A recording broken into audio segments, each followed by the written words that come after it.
Spring has finally arrived, and the transition from winter to spring is one of the more challenging transitions for our bodies to deal with each year.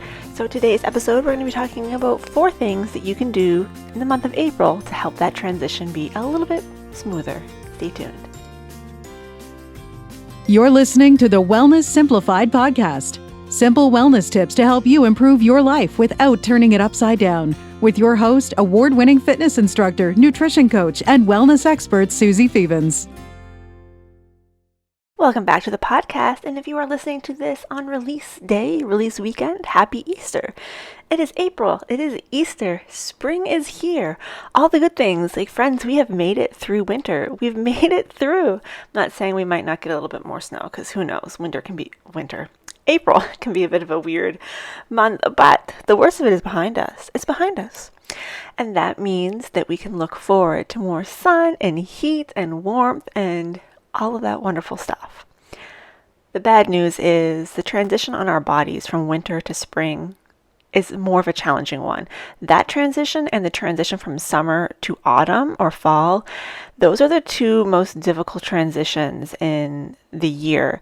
Going from spring to summer isn't that bad, and then going from fall to winter isn't that bad either. But these two cause more difficulty. So anybody who deals with digestive issues like irritable bowel syndrome, spring is a really difficult time for people who suffer from vertigo, and anyone who has like a chronic ailments, so fibromyalgia, chronic fatigue, arthritis, all of these sorts of things tend to have more flare-ups in the spring and in the early fall. And we're going to talk a little bit about that, why that is, and some things we can do right now to help make that transition a little bit easier.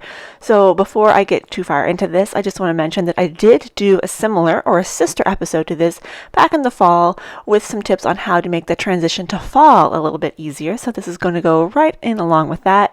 If you missed that episode, go ahead and look that one up too, because there is some good information in there, some things that you can apply to your life all year long. And if you're looking for it, that was episode number 62, 5 things you can do to support your health during the transition from summer to autumn. But today we're talking all things spring. So the basis of today's podcast is Ayurveda. I've talked about it before. I'm going to keep talking about it because it is important stuff. And it's stuff that just plainly makes sense when you have it explained to you. Ayurveda means life knowledge. And basically the goal of Ayurveda is to help bring people back into balance. Each person on the face of this earth, and I think animals too, because I can classify these cats. I can tell you what their dosha is. Anyway, each person is made up of a combination of 3 constitutions or doshas. We have our pitta, our vata, and our kapha. And every person is a combination of all 3. There's nobody, I don't think there's anybody who is 100% of one. We all have all 3 in us, but most of us have 1 or 2 that are predominant. And then there are the seasons of the year that follow the same sort of thing. So we have the pitta season, we have the kapha season, and we have the vata season. And spring is our kapha season. It's the wet portion of the year. So really technically, I would say that the kapha season started earlier in the year. It didn't start here in April. We're getting closer to the end of it. But this is when we really feel it the most, I find. So kapha, the elements of kapha are earth and water. So when you think about spring, you think about rain. It's raining right now as I'm recording this. We think about mud. I saw pictures of someone's road on the mountain yesterday, and it's like impassable because it is so muddy. We think about cold because it's still cold. The ground is still cold. If you were to go try to dig a hole right now, it would still be difficult because the ground is still partially frozen. It's really quite cold. And then when you think about summer, you think about heat. Think about things being dry. So the elements of summer, the elements of pitta, are fire and a little bit of water. Think about humidity, right? And then fall is the vata season. Fall, we think about wind. We think about the leaves falling off the trees. So movement. It's all about air and ether. It's all about dry movement. So we can start getting dry skin in the fall. We start wanting to eat heavier foods like the heavy casseroles and stews. In the summer, we're more interested in the light, cool meals like salads. We do a lot of barbecuing. It's a lot lighter than other seasons. And in the spring, we're still kind of in that in-between place. Like you may want to eat more fresh vegetables, but they're not as plentiful, and your stomach probably doesn't digest them as well as it does in the summer months. And you're kind of getting over having stews and things, but this is still a good time of year to have those unctuous meals. Soups are really great in this time, and we really benefit from starting to add in some spring fresh greens, but not a whole lot of salads. So when you see, or if you are a person who eats a ton of salad in the winter and early spring, and you find that you have a lot of belly bloating and maybe upset stomachs, it's probably related to the amount of raw vegetables you're having. Our digestion just isn't strong enough during the winter months to be able to handle a lot of tough raw vegetables. That's why stews and soups and things like that are your BFF. Summer, when things are fresh anyway, is the best time to be enjoying salads and fresh fruit and all of that stuff. But yeah, this time of year isn't ideal to be just pounding back loads of fresh vegetables. Excuse me, I mean raw. You can have all the fresh vegetables you can get your hands on, but you're better off heating them up. Even this might sound a little bit weird, but if you even heat a salad up in a skillet for a minute, or if you have pizza and you throw your salad on top and it kind of wilts the greens, warms it up a little bit. I mean, adding it on top after it's come out of the oven. Things like that can be really good because you're still getting the fresh, raw greens, but you've warmed them up a little bit. And the reason that's so important is when we think about these seasons, think about the weather, and then picture that same thing happening inside of you. So we talked about spring and how it's wet and it's muddy and it's cold. So that is predominantly what's happening inside of our gut. Our gut is cooler, it is wetter, and it is a little bit muddy. So things don't move along as well as they should. Whereas in the fall, when it's all air and ether, there's a lot more movement. Things are moving very quickly. So quickly that we often end up with a lot of bloating again, gas, uncomfortableness. And in the summer, it's hot in there. It's hot. There's a little bit of water, but it's mostly hot. So when you're eating food, just imagine it being incinerated. But that also means that in the summer months, we don't want to eat a lot of super spicy foods because it's going to be hot on top of hot and it's going to be too hot. So with that in mind, now is a great time of year to enjoy those spicier foods in the winter and early spring and fall months. Enjoying those spicier foods because it helps to warm things up. If you listen to the fall episode, you'll know that those pumpkin spices are perfect because they are heating spices. There's a reason that we want those in the fall. So I digress because all of that really does not have a whole lot to do with today's episode, because we're going to be talking about things that are not food related, that are not movement related, that you can do to help make this transition a little bit easier. So we talked about your stomach. Another part that we need to talk about is how this wetness, this cool wetness impacts our body. And the kapha time of year is the mucousy time of year. It's the time of year with body fluids. So people who tend to get a lot of like sinus infections and colds and things like that, it's worse this time of year. People who have asthma or have breathing issues often find it worse this time of year, just because this is the season where it's easy to have that extra fluid congest you. And I mean, I know as soon as spring started to come, my allergies immediately, like my nose didn't stop running. I started sneezing, and at first I thought, oh my God, do I have COVID? But then I didn't sneeze anymore, and I didn't have a cold. So it's all that junk. And so what we're going to be primarily focusing on here is helping to get rid of some of that junk out of our system so that we can breathe better. We have a better respiratory system, and it also helps because it makes us less likely to get some of those viruses and germs, which, nobody wants those. We don't want those. So let's talk about a few things you can do during the month of April to help this transition, help get rid of some of that extra yuck, and help you feel a little bit better. Sound good? Let's get started. So we really are going to just take a little extra care to help ensure the smoothest transition possible. These things are not going to take a long time. They're not. Most of them are going to take under a minute a day, under 10 minutes a week. Like, we're not talking about a huge time investment because I know you got a lot of stuff going. You don't have time to spend an hour giving yourself, I don't even know, I have no examples, but you don't have an hour to spend on this every day. But you probably can find a minute because a lot of these things you can do while you're doing something else. So they'll help loosen up and clear some of this extra mucus and fluids, this kapha accumulation, and it's also going to start to strengthen your digestion, get it warmed up so you can transition.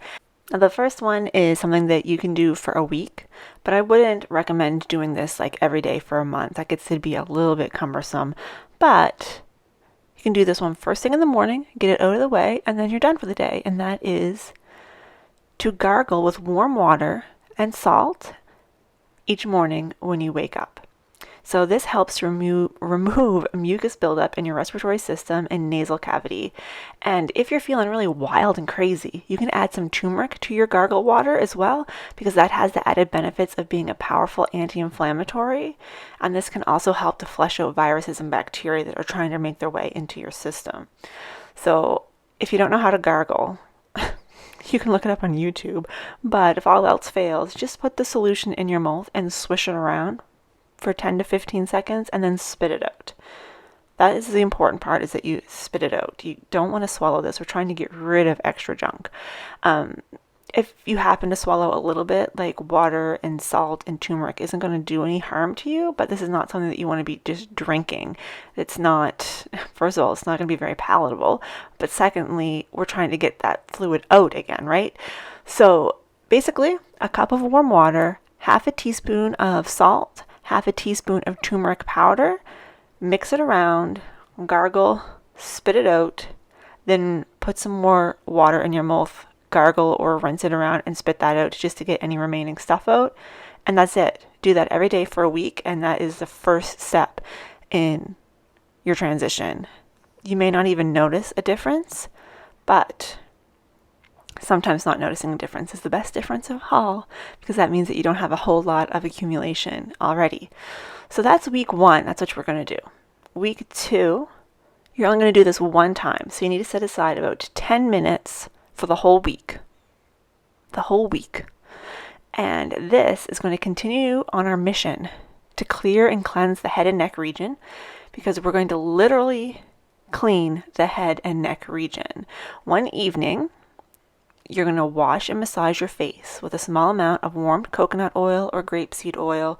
Olive oil or avocado oil is probably going to be too thick, so you want one with a lighter viscosity.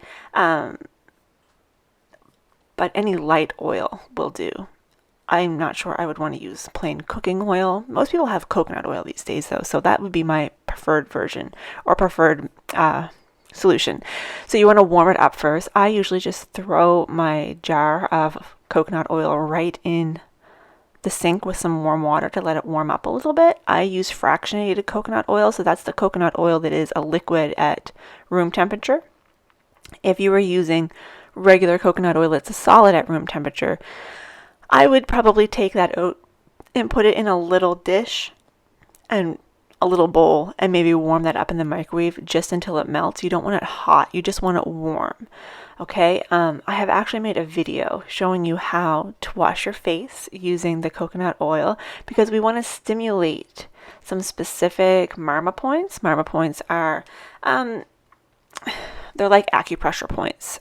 Actually, acupressure was developed from marma points. So a few acupressure points, and you want to do it in a specific way because we want to stimulate some of the glands in the neck and through the sinuses to get some of that fluid moving, right? So I will link to the video in the show notes, but I'll also give you some information at the end of this episode as to how you can get it also. So you're going to wash the whole face, and then after you're done, you're just going to take a really nice, warm, moist face cloth, and you're going to put it on your face and relax for a few minutes while the heat and steam permeate.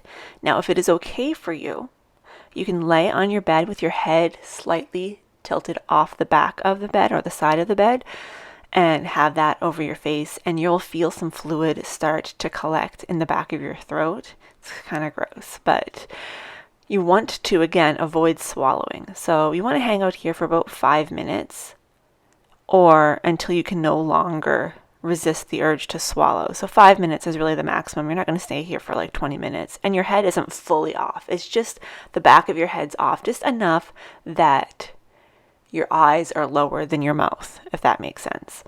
And then you get up and you spit whatever is in your throat in the sink. You may find that you have to cough a little bit. You may find for an hour or two afterwards that you have to cough and you have to go back and spit a few times, just because you're getting that mucus that's been stuck in your sinuses and stuck in all these areas. You're getting it out, so that's okay. And then after you do that, you can go back and do another gargle with your salt water and your turmeric if you wish.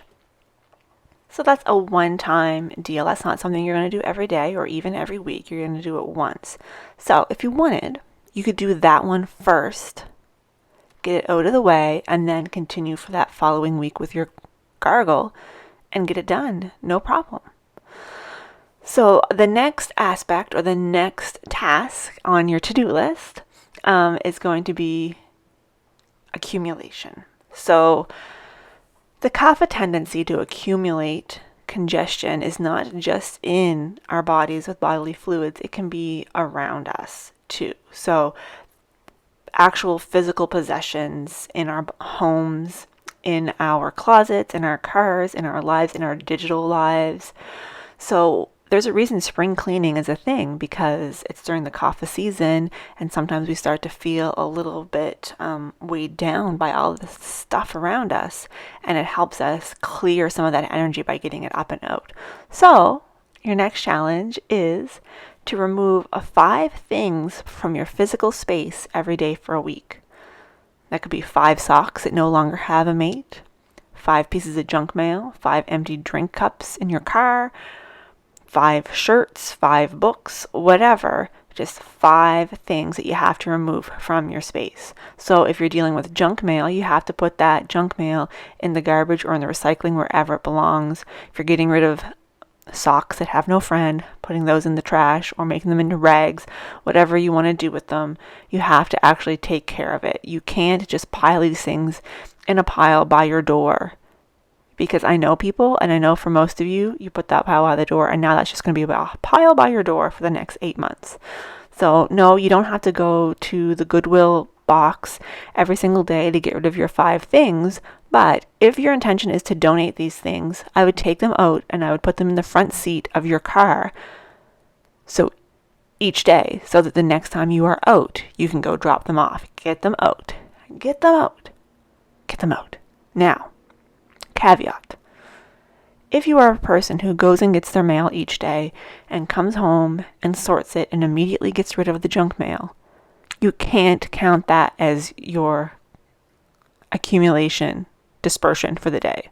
If that is something that you already do, you can't count it. It has to be something that you don't do unless you're pushed a little bit. So for me, I usually empty all the garbage out of my car each time I get gas. So for me to count the 5 things that I remove from my car, it would have to be not during my usual routine. It would have to be something that's out of my usual routine. If you go through your sock collection every 6 months and get rid of all the ones that have no pairs, I don't want you to count that as your items for this week. I want you to do something that you don't normally do, because we want to move a little bit of space or move a few items that wouldn't normally get moved. Does that make sense? I think it makes sense.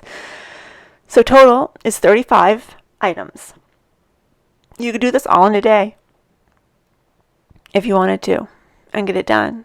Like, you can do a lot of this in one day. You could do the whole 35 items in one day. You could do the face washing thing in one day, and then you're going to gargle for the rest of that week. And then we add on our 4th thing, which is right nostril breathing. So if you took part in my March breathing challenge in the Well You Facebook community, you will already be aware of the right nostril breath. But if you're not, we'll tell you a little bit about it. Right nostril breathing means that you close off your left nostril, you breathe in through your right, and then you breathe out through your left.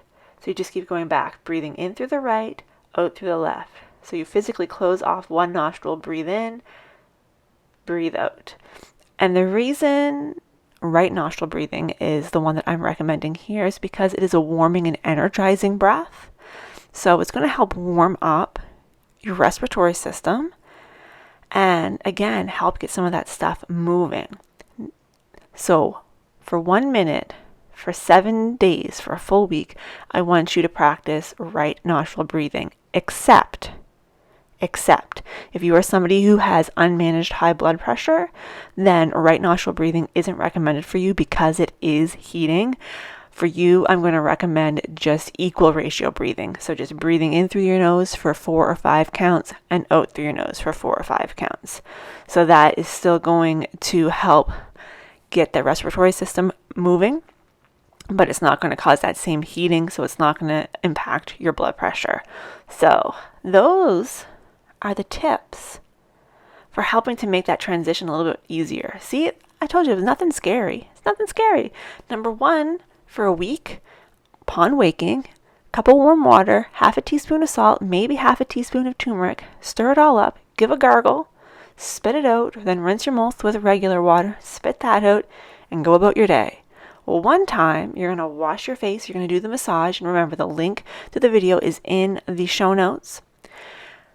And that's just going to help get rid of some congestion. I've done this a few times, and every time I've spent the afternoon or evening like coughing. And sometimes I'll get some seepage out of my eyes and have my nose running. You're just getting rid of that extra stuff, and that's what we want to do. And then the third thing is to get rid of 35 pieces of something out of your house or your car or your office, things that you wouldn't otherwise have naturally gotten rid of. And then that right nostril breathing in through the right nose, out through, or right nostril, out through the left for 1 minute every day for a week. If you have high blood pressure that's not managed, just doing equal ratio breaths. So breathing in through both nostrils. Gosh, why am I stuck on you having 2 noses? Breathing in and out. And that is it. There are lots of other things that we can do to help this transition, but we need to keep things simple, right? And we need to make them manageable, and we need to keep them things that you will actually get done. So that's why I've made this list, because I think anyone can add this into their day, their week, their month. Now, if you've listened to this and you thought, this is great, I'm never going to remember to do these things. Like Susie, I am literally not going to remember 2 minutes after I turn this off. I got you covered. If you remember the Facebook community, the Well You Facebook community, the challenge will be posted there, but I can do you one better. I have set up an email system that will just send you an email once a week for 4 weeks that gives you the challenge for that week. So it's coming right into your inbox, because I know how easy it is to miss things when they come up in Facebook. Sometimes Facebook gives you a notification. Sometimes they don't. Sometimes you don't go on Facebook for a week and then you miss completely. Sometimes you just skip by, right? But if it's in your inbox, you're going to find it, and then you can read it and you can do it and take care of it right then and there. So if you'd like to join the challenge via email, that link is going to be in the show notes, in the description. All you have to do is enter your email address. That's it. And then you will get the challenge delivered on a weekly basis for the month of April. Easy peasy. You can do this. This is going to help you get rid of some of that congestion, help to start warm up your digestive system, and help you move into full-on proper spring, feeling better and breathing better. So that is it for today's episode. I hope you've enjoyed this. I hope maybe you're interested in joining me for the April Ayurveda challenge. You already know all the ins and outs. There's nothing scary. So click the link to join the challenge, or save the link on how to do that facial massage and facial cleansing if you want to do it on your own. And if you have any questions, let me know. Have a wonderful, wonderful week. Oh, and if you want to join the Facebook group, the link for that is below as well. Have a wonderful Easter if you're listening to this on release weekend. Otherwise, have a wonderful day, and I will talk to you next time.